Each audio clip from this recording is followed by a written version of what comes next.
Polling ശതമാനത്തിലെ കുറവ് ബോധപൂർവം സൃഷ്ടിച്ചതാണെന്ന ആരോപണവുമായി കോൺഗ്രസ് രംഗത്തെത്തിയിരിക്കുകയാണ്. UDF-ന് മേൽക്കൈയുള്ള ബൂത്തുകളിലാണ് പോളിംഗ് ഇഴഞ്ഞു നീങ്ങിയതെന്നും ഇതിനു പിന്നിൽ ദുരൂഹതയുണ്ടെന്നും AICC general secretary KC Venugopal ആരോപിച്ചു. കേരളത്തിലെ ചരിത്രത്തിൽ ഇതുവരെ ഇല്ലാത്തവണ്ണം തിരഞ്ഞെടുപ്പ് പ്രക്രിയ അലങ്കോലമാക്കിയ ഒരു ഇലക്ഷൻ ആയിരുന്നു ഇന്നലത്തെ ഇലക്ഷൻ. ഈ ഡിലേ വന്ന ബൂത്തുകളിൽ 90% UDF-ന് മേധാവിത്വമുള്ള ബൂത്തുകളായിരുന്നു. ഇത് കൂട്ടി വായിക്കേണ്ടത് ഇലക്ട്രൽ സിസ്റ്റം കംപ്ലീറ്റ് CPM ഹൈജാക്കിയായിരുന്നു. പക്ഷേ അവരുടെ കണക്കൂട്ടൽ തെറ്റി. ഇതിനെയൊക്കെ അതിജീവിക്കാവുന്ന UDF അനുകൂല തരംഗം, കേന്ദ്ര സംസ്ഥാന ഗവൺമെന്റുകളുടെ വിരുദ്ധ വികാരം ഏറ്റവും കൂടുതൽ കേരളത്തിൽ അലയടിച്ചതുകൊണ്ട് ഈ എല്ലാ പണിയും പയറ്റിയാലും 18 അടവും പയറ്റിയിട്ടും അവർക്ക് ഒരു സീറ്റും ജയിക്കാൻ കിട്ടാൻ പോകുന്നില്ല. CPM-നും കിട്ടില്ല, BJP-ക്കും കിട്ടില്ല. 20 സീറ്റും UDF ജയിക്കും. സംസ്ഥാനത്ത് സ്വതന്ത്രവും നീതിപൂർവവുമായ തെരഞ്ഞെടുപ്പ് നടന്നില്ലെന്ന് പ്രതിപക്ഷ നേതാവ് VD സതീശനും ആരോപിച്ചു. നിയമ നടപടി സ്വീകരിക്കുന്നത് കോൺഗ്രസ് ആലോചിക്കുന്നുണ്ടെന്നും പ്രതിപക്ഷ നേതാവ് പറഞ്ഞു. നമ്മുടെ സംസ്ഥാനത്ത് ഇത്രയും മോശമായ ഒരു തെരഞ്ഞെടുപ്പ് നടന്നിട്ടില്ല. സ്വതന്ത്രവും നീതിപൂർവമായ തെരഞ്ഞെടുപ്പാണ് വേണ്ടത്. ഇന്നലെ മണിക്കൂറുകളോളമാണ് പല പോളിംഗ് ബൂത്തുകളിലും ആളുകൾ ക്യൂ നിന്നത്. മടുത്തു കുറെ ആളുകൾ പോയി. തിരിച്ചു വന്ന ആളുകൾക്ക് വോട്ട് ചെയ്യാൻ കഴിയാത്ത സാഹചര്യം ഉണ്ടായി. 2 വോട്ടിനും ഇടയിലുണ്ടായ ഇത്രയും വലിയ ഗ്യാപ്പ് അത് എല്ലാ സ്ഥലത്തും ഇല്ല. തെരഞ്ഞെടുക്കപ്പെട്ട ചില സ്ഥലങ്ങളിൽ മാത്രം എന്തുകൊണ്ടുണ്ടായി? ഇലക്ഷൻ കമ്മീഷനെയും ഇലക്ടറൽ ഓഫീസറെയും എല്ലാം ഈ കാര്യങ്ങളെല്ലാം അതാത് സമയത്ത് നമ്മൾ അറിയിച്ചിട്ടും ഒരു ഇടപെടൽ അവരുടെ ഭാഗത്ത് നടത്തിയില്ല. അപ്പൊ ഞങ്ങളുടെ ആവശ്യം ഇതിനെക്കുറിച്ച് ഒരു സമഗ്രമായ അന്വേഷണം നടത്തണം. ഇനി കേരളത്തിൽ ഒരിക്കലും ഇത്തരം ഒരു കാര്യം ഉണ്ടാകാൻ പാടില്ല. ഉദ്യോഗസ്ഥർ മനഃപൂർവ്വം വീഴ്ച വരുത്തിയിട്ടുണ്ടോ, അങ്ങനെയുള്ള എന്തെങ്കിലും പ്രത്യേകമായ ഡയറക്ഷൻ ഈ കാര്യത്തിലുണ്ടോ, ഇതെല്ലാം അന്വേഷിക്കപ്പെടേണ്ടതാണ്. പോളിംഗ് ശതമാനം കുറഞ്ഞത് പരിശോധിക്കണമെന്നാവശ്യപ്പെട്ട് കൊല്ലത്തെ UDF സ്ഥാനാർത്ഥി NK പ്രേമചന്ദ്രനും രംഗത്തെത്തി. വോട്ടെടുപ്പ് സുഗമമായി നടത്താൻ കാലാവസ്ഥയ്ക്ക് അനുയോജ്യമായ സംവിധാനങ്ങൾ തെരഞ്ഞെടുപ്പ് കമ്മീഷൻ ഏർപ്പെടുത്തിയില്ലെന്നും NK പ്രേമചന്ദ്രൻ കുറ്റപ്പെടുത്തി. സ്വാഭാവികമായും വോട്ടിംഗ് പെർസെൻറ്റേജ് കുറയുന്നതിൽ ഈ കാലാവസ്ഥ എന്ന് പറഞ്ഞാൽ അധികം നേരം നിൽക്കാൻ കഴിയില്ല. ഇപ്പോൾ എത്ര പേരാണ് കുഴഞ്ഞു വീണ് തന്നെ മരിച്ചത് കഴിഞ്ഞ ദിവസങ്ങളിൽ. ഈ കാലാവസ്ഥയും കാലാവസ്ഥയ്ക്ക് അനുരോധമായിട്ടുള്ള സംവിധാനങ്ങൾ ഏർപ്പെടുത്താത്തതിൻ്റെ പേരിൽ ഒരു നല്ല വിഭാഗം വോട്ടർമാർ വോട്ട് ചെയ്യാതെ പോളിംഗ് ബൂത്തിൽ വന്ന് മടങ്ങിപ്പോയവരുണ്ട്.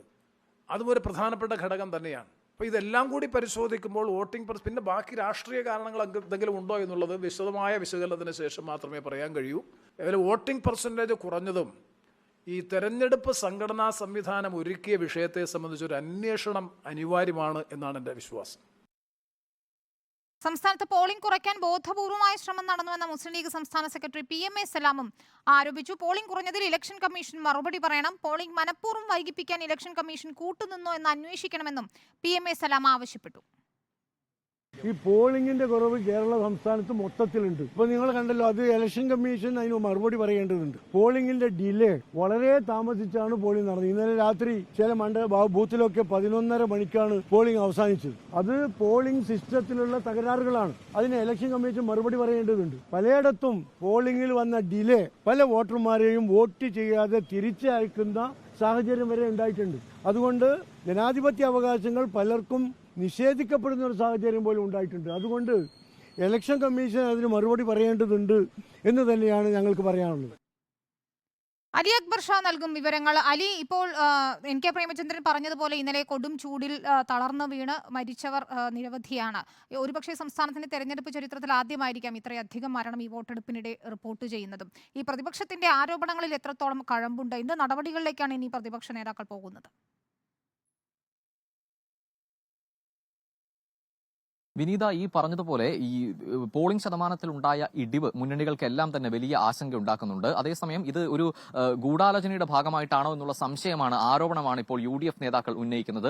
അല്പസമയം മുമ്പാണ് പ്രതിപക്ഷ നേതാവ് VD സതീശൻ വാർത്താ സമ്മേളനം വിളിച്ചത്. ചരിത്രത്തിൽ ഇല്ലാത്ത വിധം മോശപ്പെട്ട ഒരു തെരഞ്ഞെടുപ്പാണ് നടന്നതെന്നും ഇനി ഇത്തരത്തിലൊരു തെരഞ്ഞെടുപ്പ് ഉണ്ടാകാതിരിക്കാൻ വേണ്ട എല്ലാ നടപടികളും ഉണ്ടാകണമെന്നുമായിരുന്നു പ്രതിപക്ഷ നേതാവിന്റെ ആവശ്യം.